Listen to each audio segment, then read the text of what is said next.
Now, Tehuti represents our higher mind of sound right reasoning, aka Wusabat. For he was from Cyrus, aka what our ancestors call Subdectet, right?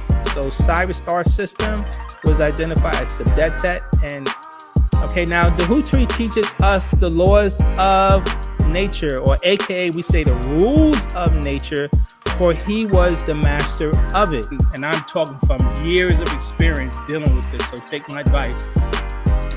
Tehuti in modern times would be considered dark energy, aka and dark matter, also known as Noon to our ancestors, which represent the number 9, or what we call aka 9 ether, which means that when he woke from slumber, aka the Big Bang, spoke the first word. So in our creation story, when it talks about the Tehuti, he was one of our created deities, or Natharu in ancient Kemet. He was a created deity, and he spoke the first word.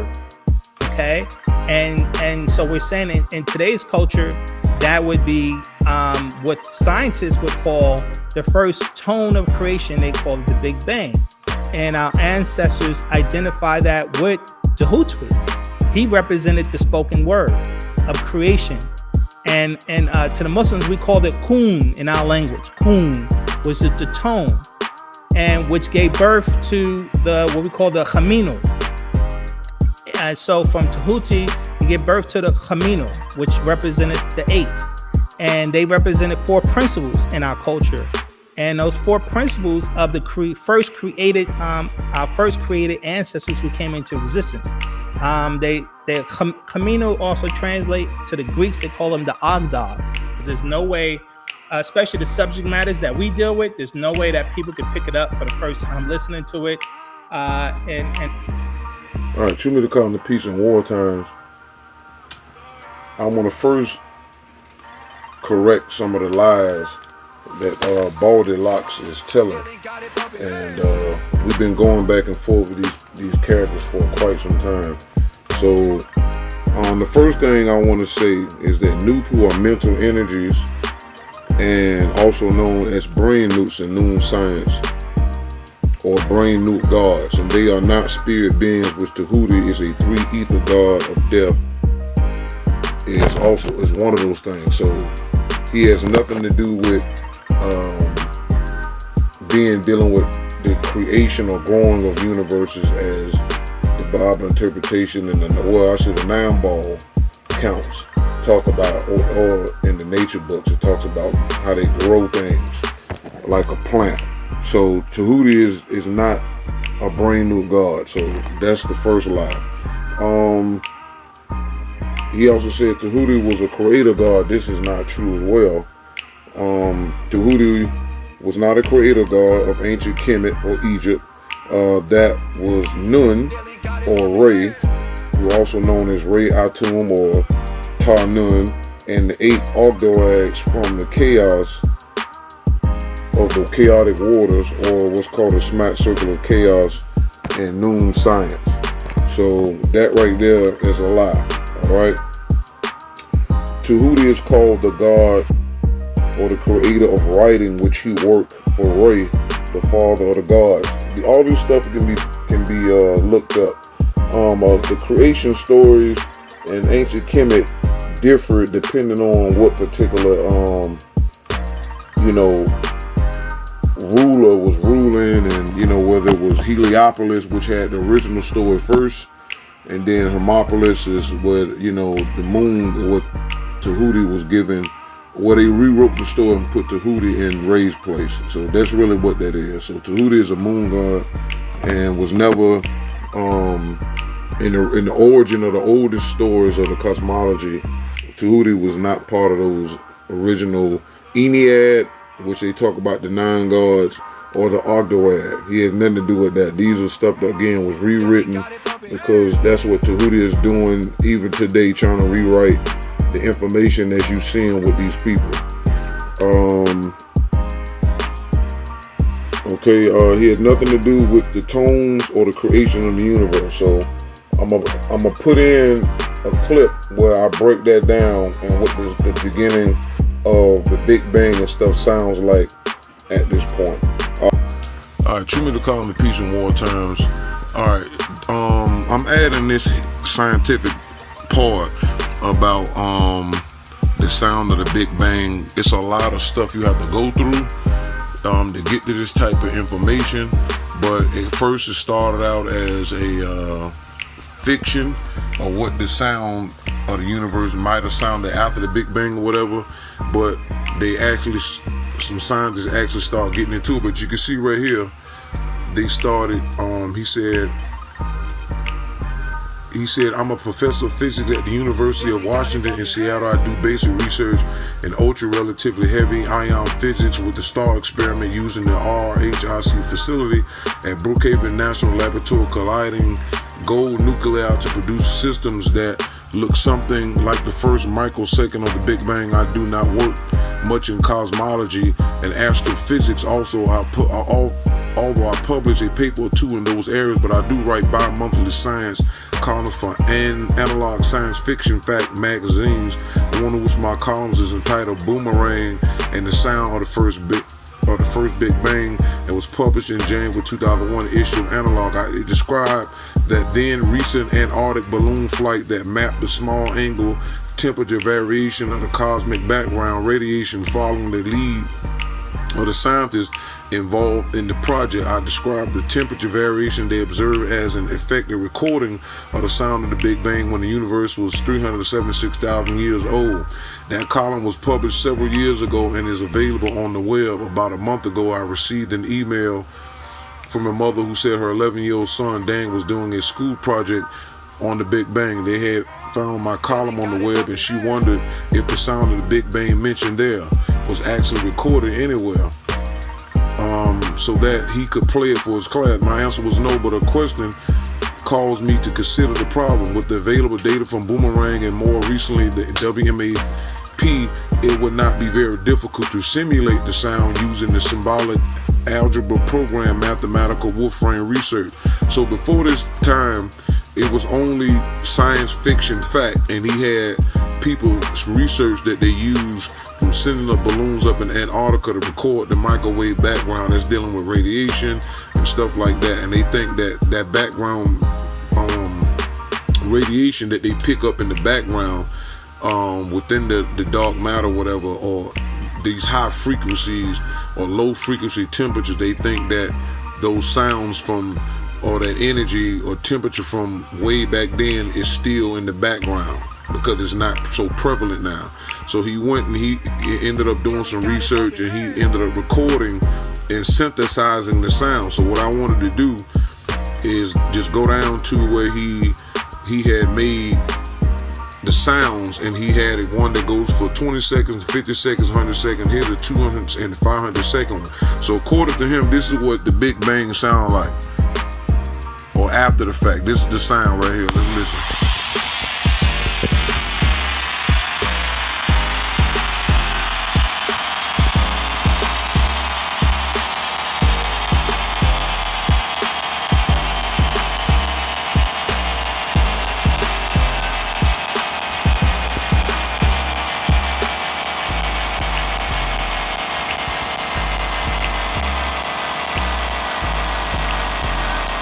I'm gonna go up a little further.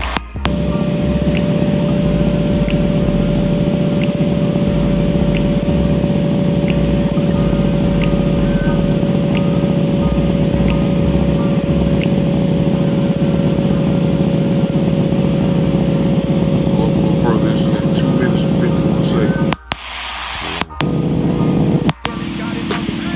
So listening to this, you don't hear anything that sound like no kun fire kun, which is Arabic, which means be and it is. You don't hear Tehuti, you don't hear Tehuti, you don't hear none of these things. You don't hear Aum, you don't hear none of these things. So the question is, they need to give you some research, more research. But I told you, York never finished it. He never passed the 9th grade. He don't have no degrees in astronomy, cosmology, astrophysics, none of these things. York didn't have access to no scientific data. He didn't go to no laboratories. He didn't do none of these things. So y'all are taking myth because you can't prove it unless you got some scientific reference points to confirm any of these things. So basically this is the moon god lying, trying to take the place of what sound right reason is. So I just wanted to put that in the pot. Tune me to common piece one more time. All right. He also mentions the word coon, or coon, and K-U-W-N, and he tries to say that has something to do with the origin of the creation and Big Bang, and it deals with the Kaminu. Kaminu is the Kemet word for the Ogdoad, meaning 8. That is incorrect as well. Kun Fire Kun is Arabic, and it means be, and it is, or so be it, and it is, but that has nothing to do with ancient Kemet. And again, when you go into the Egyptian creation, cosmology, or mythos, it tells you that Nun was first, which was a god, and then Re came out of Nun, and Re did all of the speaking. So this is what you would call anthropomorphism of what scientifically occurred.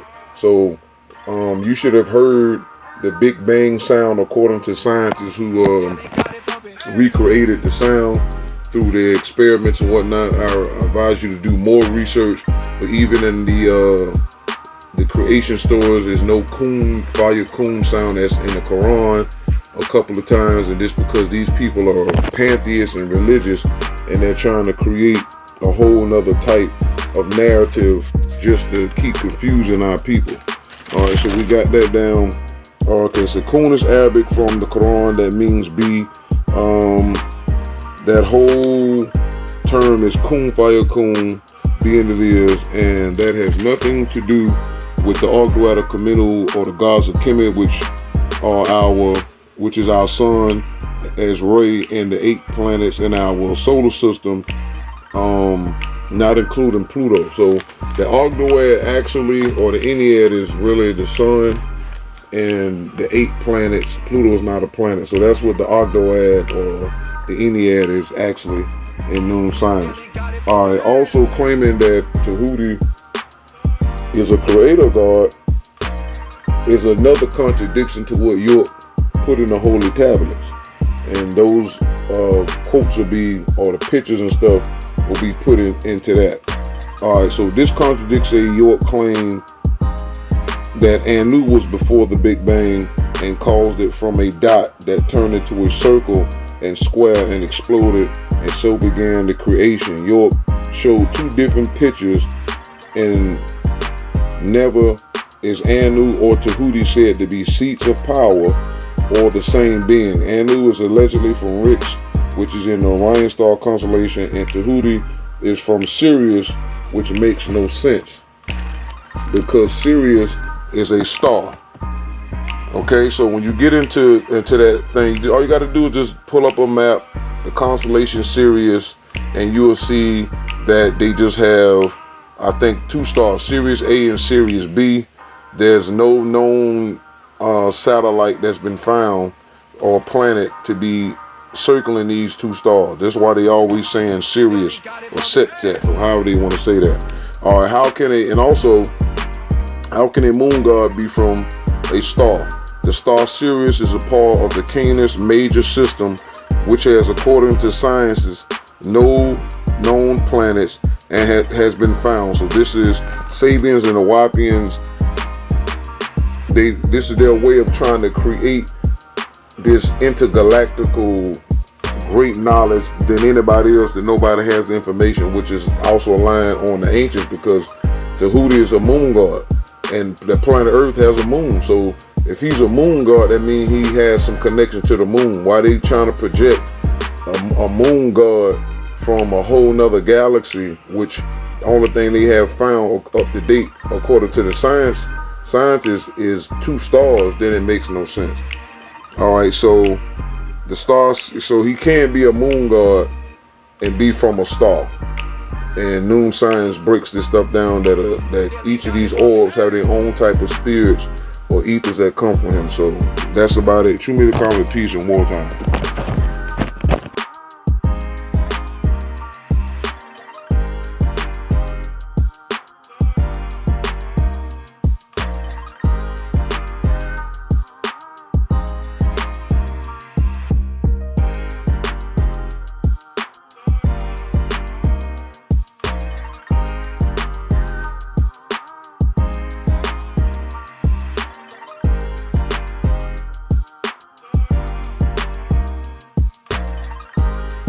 Worship God. The other student is striving to become God. That has a direct impact on how you're comprehending the doctrine. Of course, because the student that rather worships God is looking at the leadership. The student that rather worship God is looking at the leadership. So if the leader does something wacky and crazy like what's going on right now with the master, they're like, oh man, I thought he was this and blah, blah, Oh, you blah. mean looking at them like judging them, Yes. and like critiquing them, and worrying about what because they're they're doing. following behind this individual and they have a certain perception of the individual. You with me? And so when that image that they had of the individual gets crushed,